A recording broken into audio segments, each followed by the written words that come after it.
for business owners out there who are watching this program, let's say they've had their business for 5 to 10 years, they need to be thinking about an exit even while they're thinking about still growing their business.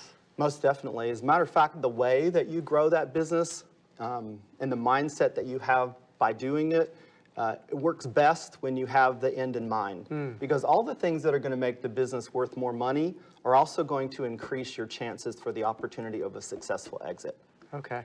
I think it would be, and you shared it earlier, I want to say it again for our viewers, because I think a lot of people don't realize, unless you've been an entrepreneur, unless you've been in that, that equation, or you've been the one who signs the checks, if you will, who is the ultimate backstop for the business, I don't think a lot of people realize just how much of an entrepreneur or business owner's life and finances and a lot of their self-value is tied up in the business. Yeah, that's a really big deal. And a lot of people will say, of course, well, I don't want to leave my business. It's like my child, Yeah. And so, but again, everybody's going to leave, so we might as well plan to do it and to do it well. And we like to tell our business owners, too, that we want them to plan to go to something, not just from something. Sure. And which is a big deal, and I know that you work with that quite a bit yourself. Yeah. So that's a important point. Yeah, if I can get to the business owner before they sell their business, my first question to them is going to be,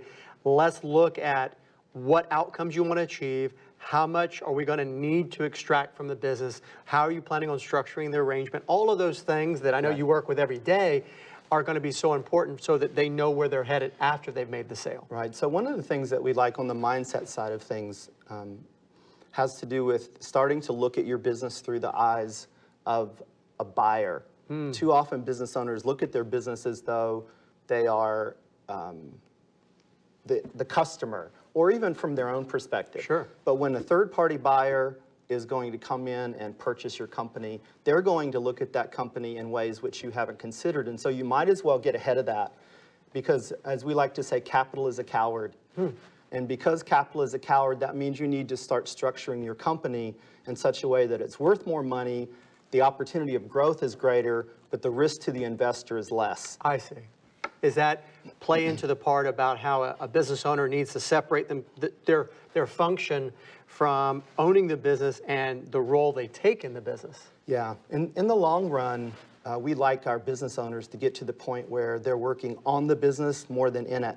And if they don't ever reach the point where they can work on the business and they're just too important to the business on a day-to-day basis, they will never get the price that they should have for their company. And on top of that, it'll be very difficult to transition that business to a child too. Sure. So, the reasons are the same, ultimately. You would narrow your potential buyers substantially if you can't make it more transferable, right? Definitely, and you also reduce the multiple that you're likely to get on we call it EBITDA, or earnings, if you will, times something. And a lot of business owners think, well, my business is going to transition at 3x or 5x or 7x or whatever the industry is. But businesses aren't sold on industry averages. They're sold individually. Sure. And so individual businesses are going to be judged individually. And if a business owner is really important to the management or the running of that company, they are going to get on the very low end of what that company could have gotten relative to somebody that has a full management team, that the business doesn't need the owner at all.